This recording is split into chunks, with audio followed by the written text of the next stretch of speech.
The 1943 Bengal famine was an immense tragedy, with estimated deaths from 500,000 to 3 million people. Accusations that Winston Churchill deliberately caused this disaster by starving Indians have been made, but are not supported by the complex historical evidence. While administrative failures on the ground exacerbated the crisis, the famine stemmed from multiple factors, both natural and man-made.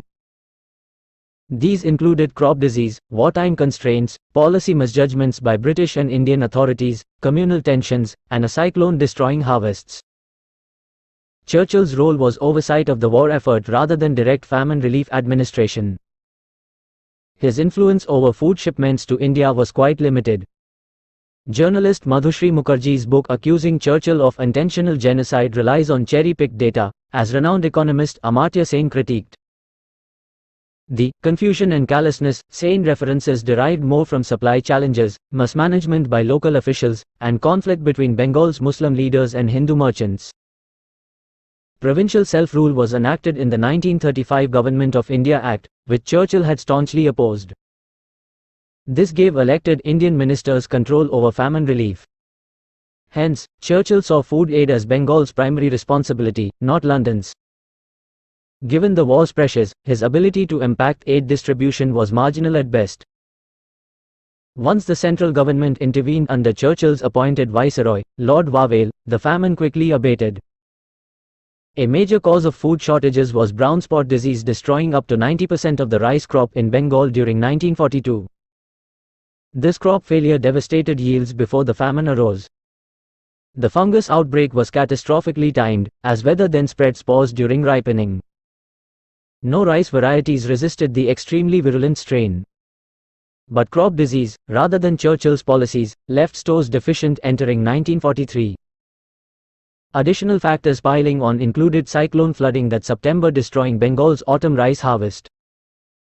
The Japanese occupation of Burma cut off critical rice imports to India. Furthermore, Bengal's boat traffic was crippled, hampering food transfers.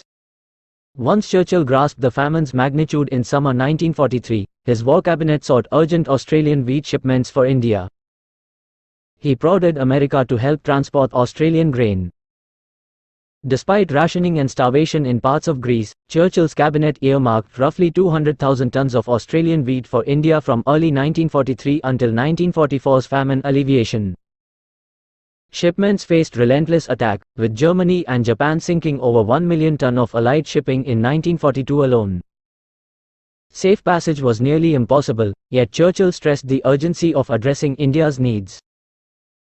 While unable to meet the full million tons requested by the Viceroy in 1943, over 550,000 tons of grain were ultimately imported into stricken Bengal to combat the famine. Churchill additionally appealed to Roosevelt for American shipping assistance to increase British shipments, albeit unsuccessfully. With Australia nearly exhausted of exportable wheat, Churchill looked to Canada and Iraq for additional help. Some accused Churchill of intentionally redirecting food from India to Europe. But no evidence indicates such willful negligence or diversion ever occurred. Rather, Churchill and his cabinet repeatedly pressed India's needs despite shipping perils and military demands, importing large quantities of aid. Churchill's sentiments about India were a tangle of pro-imperialist views alongside occasionally genuine concern. Yes, racist remarks reflected his Victorian upbringing and right-wing politics. However, he lauded Indian soldiers' bravery and loyalty. As the war progressed, his stance toward independence softened, envisioning a shining India emerging post-war. Outrageous comments intended to shock were Churchill's norm, recorded with exasperation by friend Leopold Ameri. Cherry-picking provocative quips cannot substantiate that Churchill's policies deliberately amplified famine deaths. Profane words often failed to match his deeds. Ameri provides a more reliable testament that Churchill, despite flaws, did work to relieve India's plight. Eminent Indian scholars like Professor Tirthankar Roy echo Ameri's assessment. Once apprised of the famine's extent, Churchill swiftly took action to aid Bengal without jeopardizing the war effort. Flawed policies and tardy responses, both in London and New Delhi, did contribute to the tragedy. But intent to commit genocide appears absent concerning Churchill. In totality, the Bengal famine resulted from a perfect storm of misfortunes and mistakes. Crop disease, wartime disruption, inadequate preparedness, and unsteady political relationships all intersected with disastrous consequences.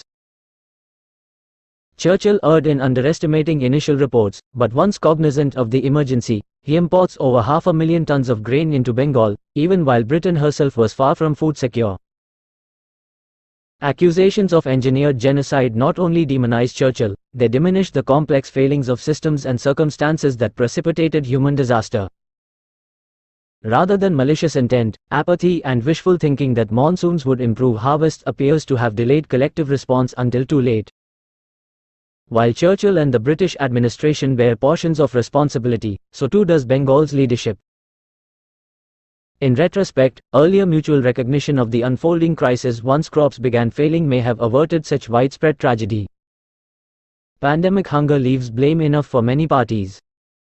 But the evidence and expert historical opinions do not substantiate that Churchill perpetrated deliberate genocide against Indians. He did make efforts, albeit belatedly, to alleviate acute suffering through food aid once alerted.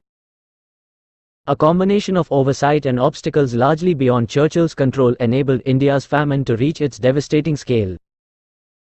In 1943 India, a democratically elected provincial coalition of Muslims and Hindus governed Bengal. This reflected immense political progress made through Britain's Government of India Acts. However, a severe shortage of food arose, worsened by natural disaster, communal distrust, and the loss of rice imports due to Japan's invasion of Burma. The complex factors precipitating crisis included crop disease ravaging rice yields in 1942, followed by cyclone flooding ruining Bengal's winter harvest in 1943. Additionally, the occupation of Burma severed critical rice shipments to India. Bengal's internal water transport was also paralyzed, hampering distribution. These supply shocks generated fears of shortage that spurred damaging hoarding and speculation. As famine took hold, Prime Minister Churchill and Viceroy Lord Wavell represented Britain's leadership. However, Indian elected ministers in local provinces now held primary administrative control, including over vital food relief and distribution. Bengal's government accordingly carried responsibility for addressing or averting tragedy, though its efforts proved inadequate. Once the famine's severity became clear in 1943, the British in fact organized significant imports and aid for Bengal. Over 500,000 tons of grain were ultimately imported to India from Iraq and Australia between 1943-44. Churchill further appealed to America and Canada for additional shipping and supplies, albeit with limited success. He also replaced the Viceroy with Field Marshal Wavell, an appointment credited with strengthening relief efforts. Churchill's sentiments about India were complex, ranging from imperialist paternalism to recognition of progress. Undoubtedly racist remarks reflected his Victorian upbringing in politics. However, he lauded Indian soldiers and saw potential for a shining India after self-rule. Bitterness toward Gandhi and Congress stemmed from perceived wartime disloyalty rather than homicidal animus. Churchill's oversight duty entailed managing global war operations, while famine relief depended on localized colonial and Indian administrators. Once aware, he did voice urgency and allocate supplies for India from beleaguered British stocks. But his influence was largely confined to exhortations, rather than control over Indian events remote from London. Eminent Indian scholars like Professor Tirthankar Roy assess Churchill responded quickly once surprised, despite constraints. Similarly, civil servant Leopold Ameri dismissed notions Churchill wanted Indians dead, citing his famine aid efforts. While failures occurred, experts find no evidence of intentional starvation. Quotes vilifying Churchill often lack nuance or proportion. In totality, evidence indicates the famine resulted not from Churchill's design but rather, perfect storm, of political disputes, misjudgments, cultural distrust, and rapidly deteriorating agricultural realities. Earlier recognition and preparedness from both British and Indian authorities could have mitigated the tragedy. Once cognizant, Churchill did work imperfectly to import relief, but alone could not redress the complex crisis.